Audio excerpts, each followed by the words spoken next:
Welcome to Eventful Endeavors, secrets to crafting the perfect celebration. If you're planning an event and looking for useful tips from industry experts, you're in the right place. So get ready to take some notes and we'll dive right in. This is Eventful Endeavors.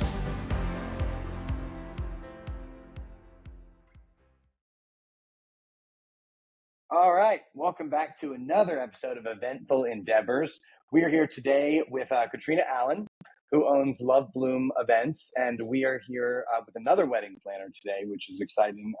My favorite vendor ever and the most important vendor at all events. So how you doing today, Katrina? You good? I'm good. How are you?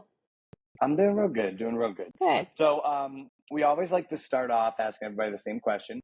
So how did you get into this, crazy events industry? Where'd you come from? What was the journey that brought you here? Long story or the short version? Whatever medium, right? Whatever you think Okay, is fun. I can You do let us know. medium. We got time. I can do medium. So I was in nursing school, gun ho about being a nurse. And I started nannying for a nurse, and I had some really, really terrible, terrible bosses. Unrelated to nursing, but putting myself through college, I had some terrible bosses that I just were men, and they were one fired me because he developed feelings for me and I was getting in the way of his marriage. One at a Hellsberg Diamond, the boss there, he told this guy that if he bought a watch that he would let me take an extended lunch and I could go have lunch with him in the food court, even though I wasn't interested at all. Yeah. Terrible, terrible bosses. And so then you go into the nursing industry and you have these patients that you've been taking care of and doing the dirty work of cleaning them and changing their linen, all that stuff. And then the doctor comes in, most of the time male, and just acts like they walk. Oh, you dropped. Don't worry. Sorry. We'll cut that. Don't worry. Then they just come in and they act like they walk on water, and that they're just God's gift to earth. And I was like, I don't want to work for the man. I want to be the man. And Sure. so I had just gotten married. And I'm like, okay, I'm going to start a business. I just paid for, at that point, like $60,000 of nursing school. I still had a year left of nursing school. It might have been like 80,000 at that point. Anyways, I was like, okay, I have no money. What am I going to do that doesn't have a whole lot of startup costs? So, I had just gotten married and I was like, I was pretty good at planning my wedding. I planned it while in nursing school, while working full time, while in California. I planned it in Washington. So it's like, if I can plan that and I had fun doing it, and I felt like I did a pretty good job, I was like, I could probably do that. So with no experience other than my wedding, I came up with a name. I got on Wix. I got at a website. I signed myself up for a wedding show. And I put myself on Craigslist before Craigslist was like kind of a creepy place to go. And I did a couple weddings for free. I learned a lot. I did a couple weddings for $100. I was at $495 for like ever, and then just experience. And then during that, actually right when I decided to start my own business, I changed my major to business. I found an amazing program that was geared towards the working adult. And although I was the youngest person in the class, because these are for like the people that wanted to kind of reinvent themselves, but I proved myself worthy. I was like, I'm married. I'm starting a business. Like I'm not, whatever. And so they let me in, which was nice. And they took all of the classes that I had already done for nursing, and they found kind of a home for them. And then that got all the prerequisites done for business. So all I had to do was take a year of like all of the business classes. So I stayed on track, got my diploma in the same amount of years as it would have taken for nursing, which is nice. And then, I never looked back. Awesome. I want to tell you something that's really funny. We always say, like, when we do our piano shows, we deal with a lot of people. We have a lot of fun people coming out having a great time. And we always say there's two types of people that are the most fun than anybody else, and it's teachers and nurses. because and part of my French, they just put up with so much shit. It's Yes. just like, it Yes. really is, like, they always cut so loose, and I can usually spot a table of nurses or teachers a mile away because I'm like, Yeah. they're the fun ones, Yeah, for So sure. I had to mention that. So are you mostly just doing weddings and events up in the Pacific Northwest, or have you always been there? Where are you originally from? Yeah, so I went to school in California. So when I started Right. my business, I knew that California wasn't for me. And Sure. I was going to be moving back to the Pacific Northwest. So what I did was when I started my company, I started it in California and Seattle at the same time. Okay. And I had feet in Seattle doing the Seattle weddings while I was doing the California weddings. And then when I graduated and I moved to the Pacific Northwest, I continued to get some clients in the Bay Area, which was fine because that's where my in-laws live. So we would just Right. use it as an excuse to visit them. I still do some. Like I just flew there over Christmas for a proposal. But no, majority of my weddings are in the Pacific Northwest. Great. Cool. How many? So do you do? Are you just weddings, or do you do other events too? Like pretty much anything? You birthday parties, corporate stuff, or are you sticking mostly to weddings? Yes, so I'm going to throw you a curveball for a second because Okay. I started as a wedding planner. And then the years into that, I started doing flowers and decor. And my policy has always been like say yes to everything. You never know what you're gonna like until you're there doing it, and then if you don't like it, don't do it anymore. So I've kind of stumbled into like I've never tried DJing or photography, but I've done a lot of like different Sure. flowers and decor and linens and stuff like that. So the reason I bring this up is because to answer your question, no, I don't do a whole lot of event planning or baby shower planning because they're not as complex as a wedding. Right. Or in the event industry, it's normally corporate and they have someone whose like job description includes that. Sure. But I am involved in events because of the decor and floral part of it. We do a lot of baby showers, bridal showers, proposals are huge right now. And then corporate galas and corporate meetings and stuff like that. So did you have the name Love Blooms before you decided to get into florals, and just got Yes. super lucky with how awesome that Super. that works? Yeah. It's Like, funny that you say that because yes, and I thought about that for yeah. years. I was like, oh, like the universe knew, God knew, Yeah. whatever you believe in. Sure. But honestly, I wish that my name, and we actually are starting this company because of it. But I wish I would have started K Allen Events, which we're starting now. But I wish that instead of Love Blooms, I wish I would have done K Allen Events because Love Blooms smells of weddings, right? It's a great name when you're getting Sure. married, but when you are Right. trying to do a corporate event, a baby shower, anything other than a Yeah. wedding, like Love Blooms, oh, they do weddings, And so I wish that I would Yeah. have either started KL and events at the same time, so then my review portfolio would be as nice as Love Blooms is. But you don't know till you know, and so we actually Right. we're starting KL and events this year because I want to start doing more corporate and all of the events other than weddings as well. But it's hard to get corporate clients when your name is Love Blooms. Yeah. Yeah, exactly. HR is like, yeah, our people aren't in love with each other. So. Yeah, exactly. Yeah, exactly. That makes Yep. sense. Before we start talking about, because I always have like fun questions about stuff we've seen at weddings, which is kind of a fun part of these conversations. But before Yes. we get to that, do you do, speaking specifically of weddings, like do you do mostly like full planning for people? Do you do kind of partial things? What's your kind of bread and butter there? Yeah. We have 3 packages: the full planning, the partial planning, and the day of coordination. Whatever. So we do all 3. Yeah. Yeah. Are you on site a lot? Like how many weddings do you think you do a year? So we have two packages. Like you can either hire me to show up or hire an associate to show up. Sure.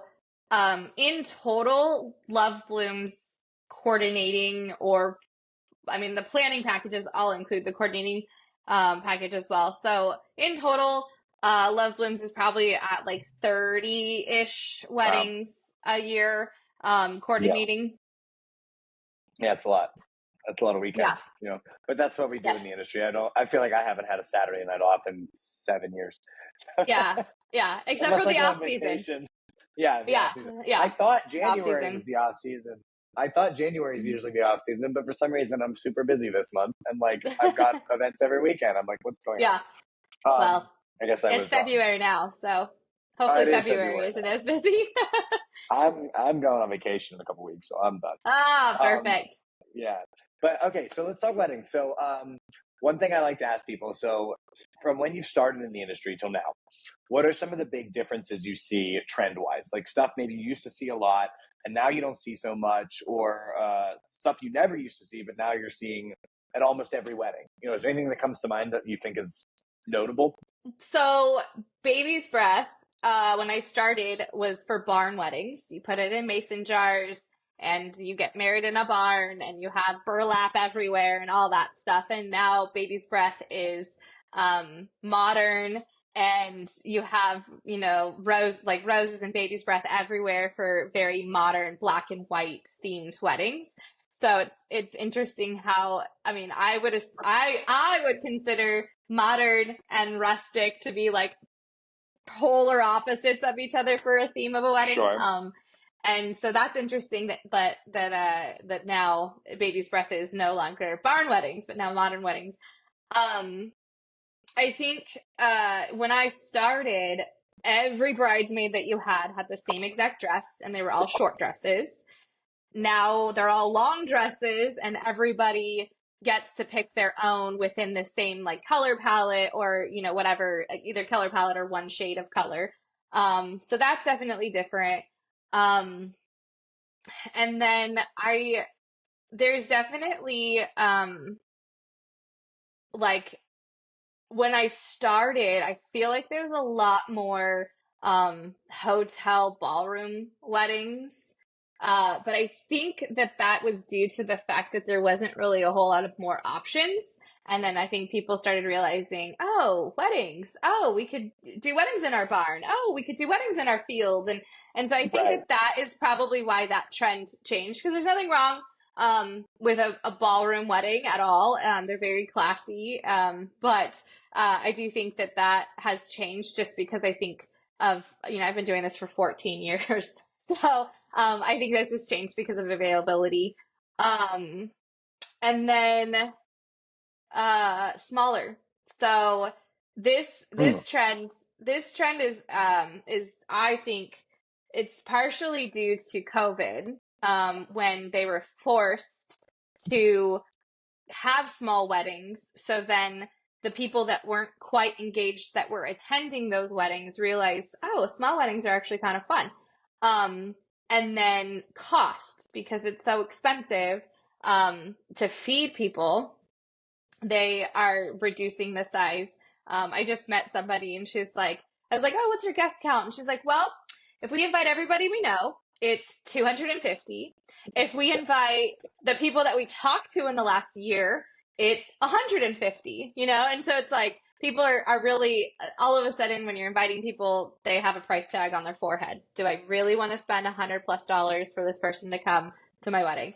Yep. And so, yeah, and honestly, when I started, soon into when I started, the average price for a wedding was 30 grand.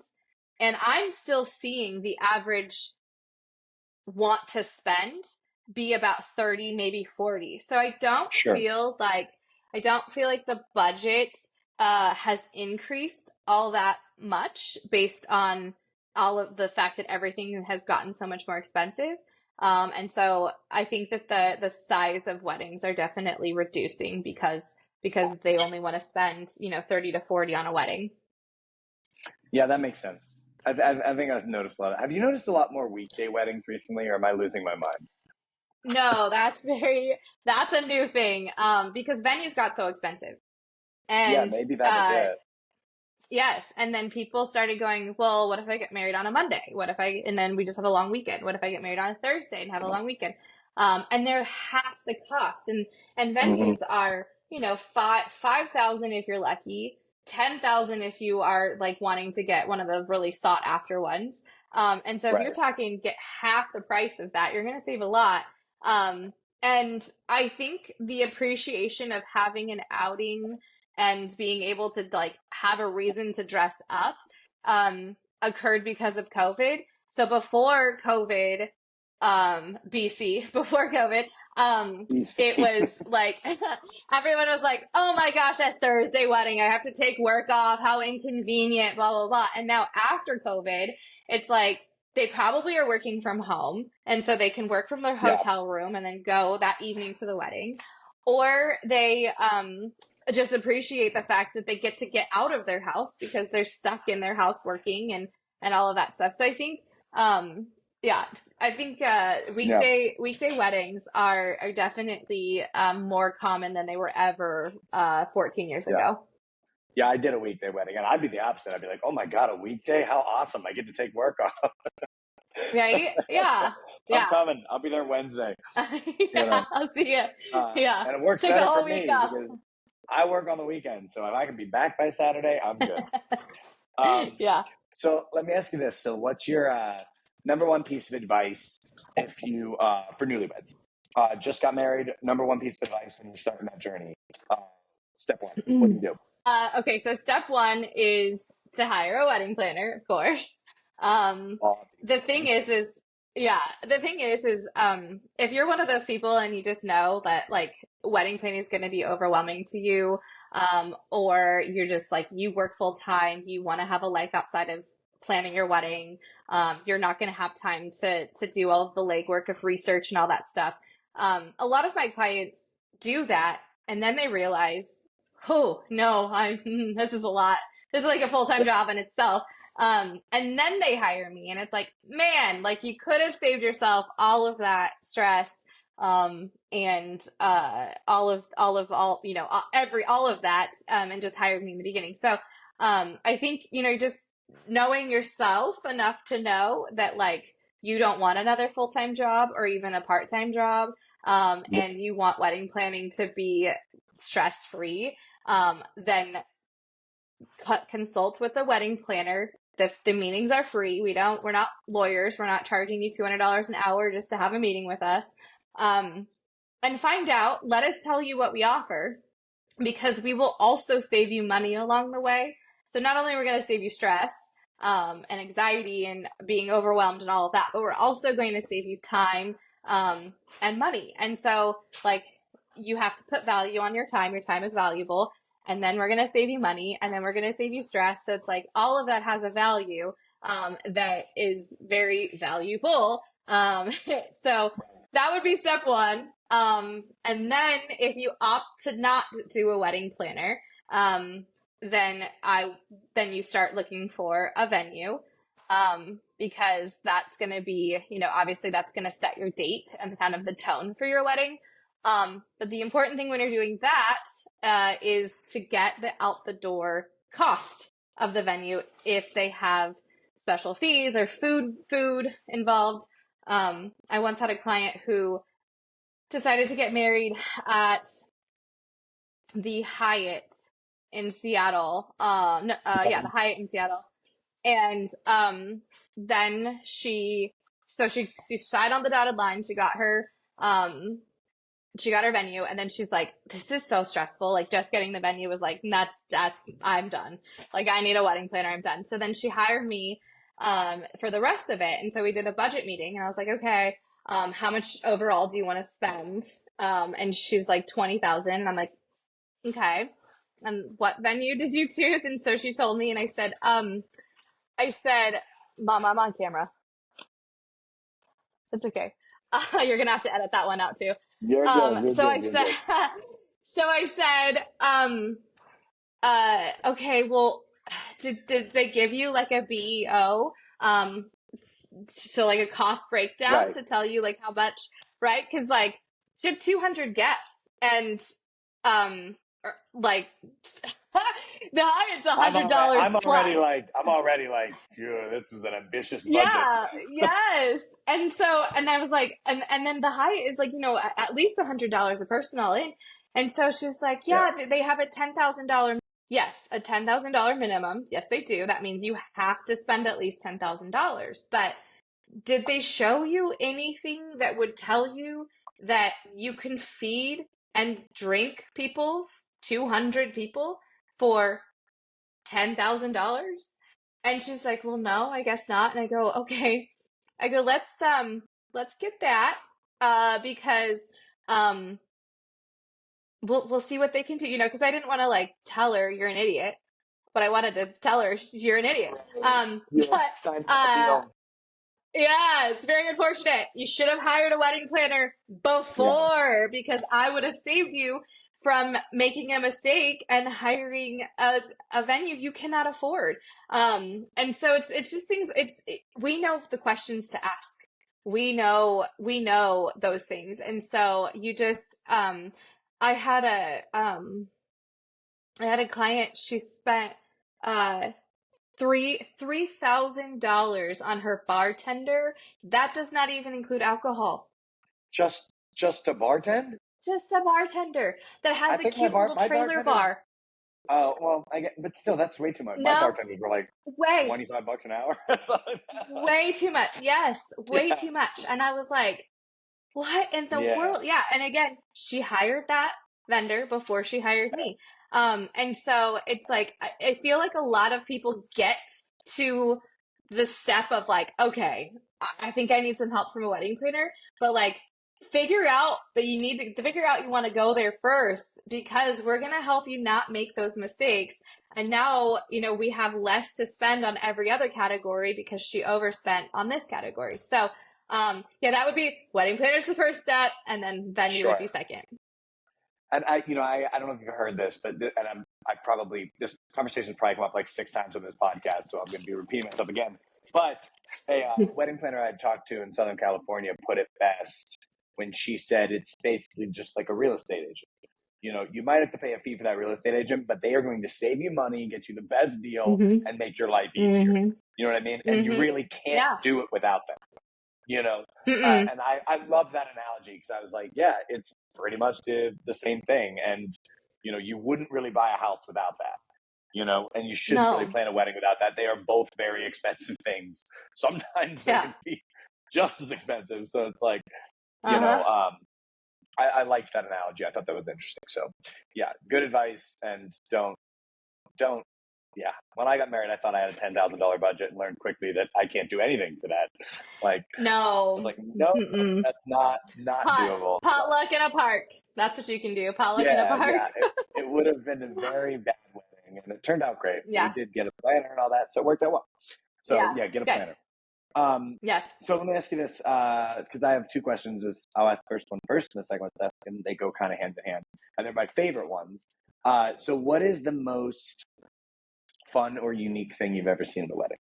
Something that like happened that you've never seen again, probably never will, like very unique to this couple, or just something awesome. Like, unique. I have bad unique stories, so let me try to think of a good unique story. That's the second question.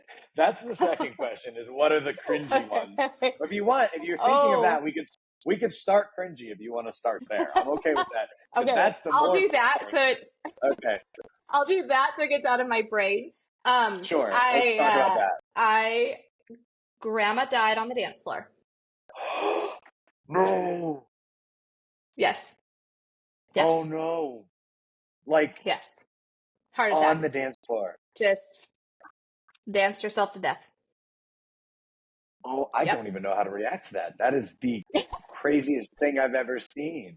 What happened? I know. Did the wedding just stop? I mean, did the wedding end? I mean, yeah.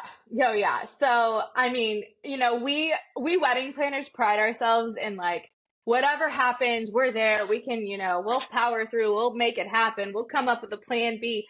Luckily it happened like towards the end of the evening. oh man. But no, there's no coming back after that. Did the And music stop? I mean, everything must have stopped, right? The music had to oh yeah, stop because at like all. right when she fell, it was like, oh my gosh, what's going on?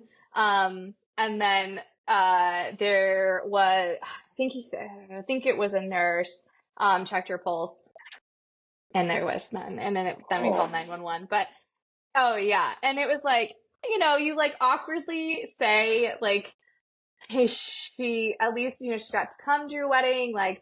She didn't Right. suffer, like all of the things you're supposed to say, She but went it's out. like, She went out having a good time. she I went mean, out with a bang, man. Like yeah. I mean, I so mean, it's just like, what do plus you side. say?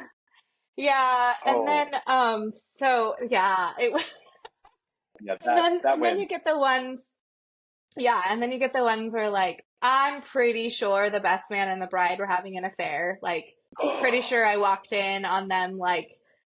Oh yeah, yeah. She was Oh, a nasty, nasty person, and he was the best man was the only one that like stood up for her, and I was like, oh, that's cute. Like, wait, brotherly love, like standing up for your soon to be sister-in-law. But then I like during the like when everyone is dancing, it was almost at the end of the night.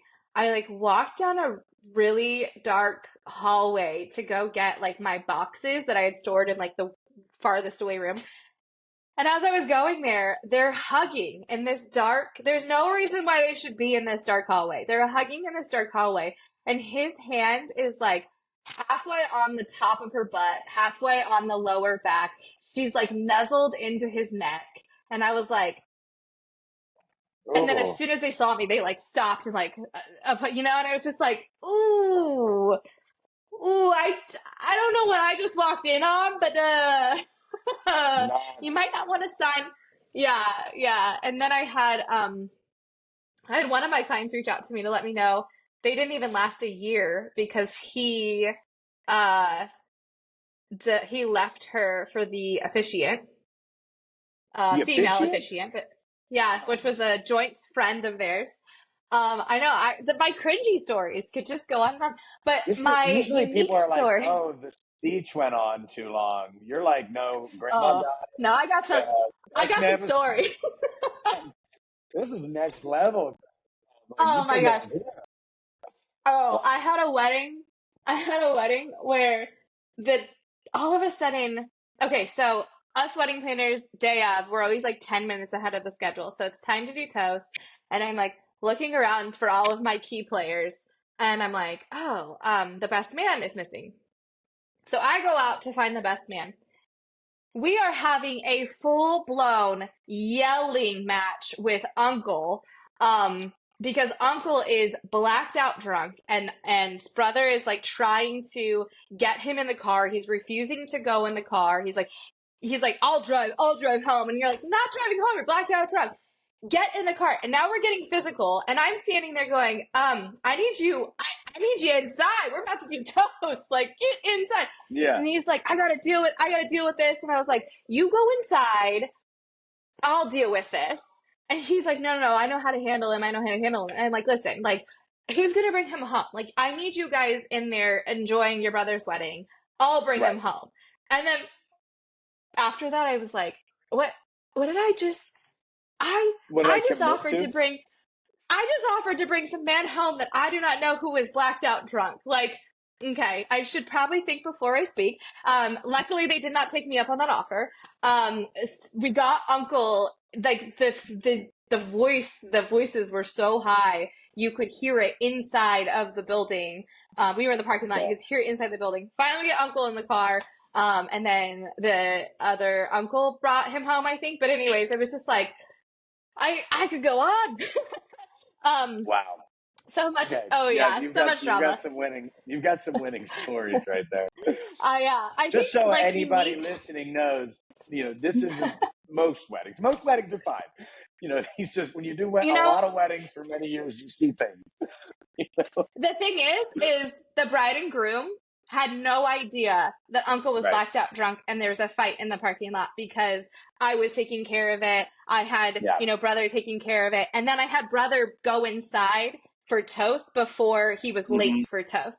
And so, Yeah. yeah, I guess like pulling it all around and the importance of a wedding planner, if I wasn't there, the DJ would have announced for toast.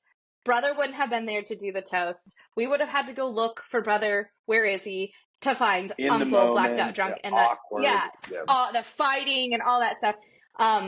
Grandma, I couldn't do anything about grandma, but yes, no. Nobody Anyways, can doubt there's that. no.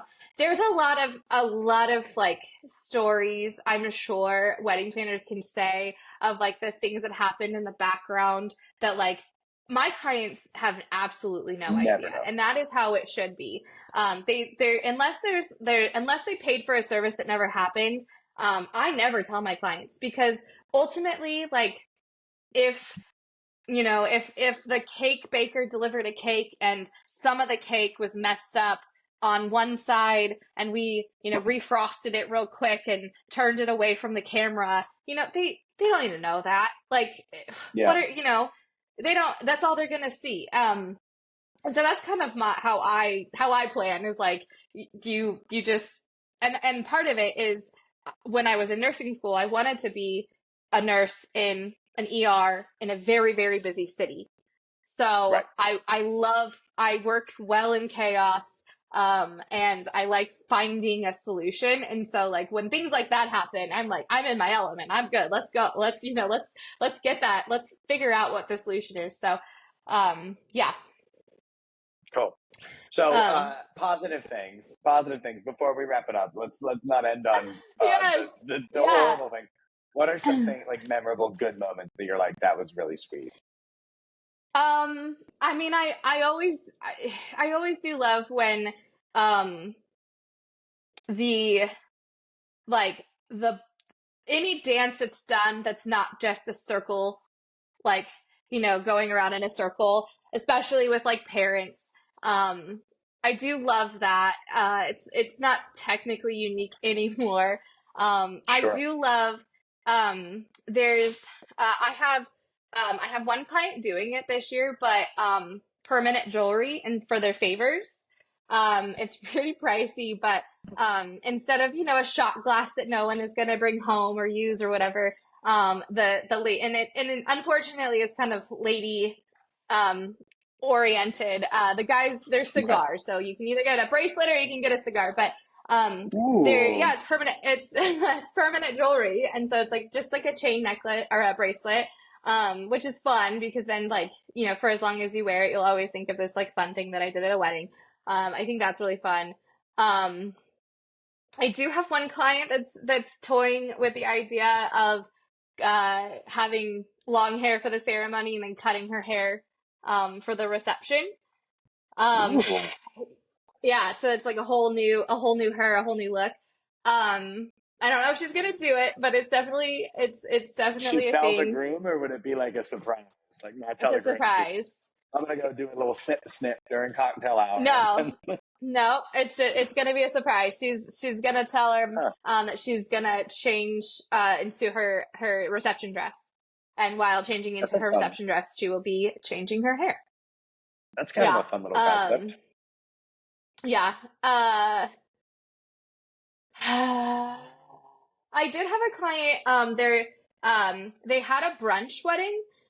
Which is actually coming, like talking about new trends and stuff. That's definitely a new trend because brunch, timing, like wise, like you can book a venue for like half the day, and so you save some money there. But they did a brunch wedding, and they set sail in a hot air balloon. That's awesome. So that was cool. Yeah, and that would be probably around sunset too, right? Like they could take off around there. Oh, that's really cool. That's fun. And only that time frame of people can do it because if you wait until it's dark, like who cares? Yeah. Then you're just going into the abyss. Going into the abyss. Yes. Then it's scary. You're like, where'd they go? Yeah. Right. I love that. Well, that's good. That's good. See, there's fun things out there too. It's not all there's crazy. Fun things out there. No. Anyway, when you've been doing it for 14 years, though, you do have a lot of crazy stories. Exactly. So before we wrap it up, is there anything else you kind of want to say? Anything else you want to mention? Anything just fun that's on your mind? I mean, I don't think I have any other real questions or anything, but if there's something else you want to say, let me know. I don't think so. I think we kind of hit all the big points. Yeah. Yeah, it's been fun. I always love hearing people's stories. I will say right now, this is maybe the 10th or 11th episode, and I think you're winning on the crazy stories award. That's going to be hard to beat. I have to let you know if somebody beats it, but that's a tough one.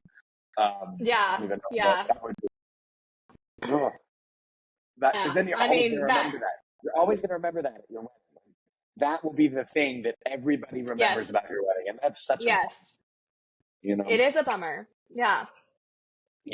So, but you got to look at the bright side of things. I'm the type of person that tries to find humor in everything, so I'm just like, I would be like, well, okay, No, I think I like awkwardly said like, well, she went out having a really good time or something like that. And I was like, what do you say? There's nothing to say. Yeah. All right. Well, listen, thank you so much for doing this. Thank you so much for chatting with me. I appreciate it. We'll obviously link to all your socials and everything. You're the first Pacific Northwest wedding planner we've chatted with so far. Welcome to the Pacific Northwest. Yeah. Is it rainy? Is it rainy up there right now? Sunny skies right now. See, I'm in Southern California. It's rain down here. It's bad. It's been raining all day. So we'll flip.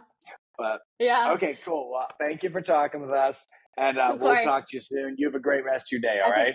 You too. Thanks. All right. Bye. Bye.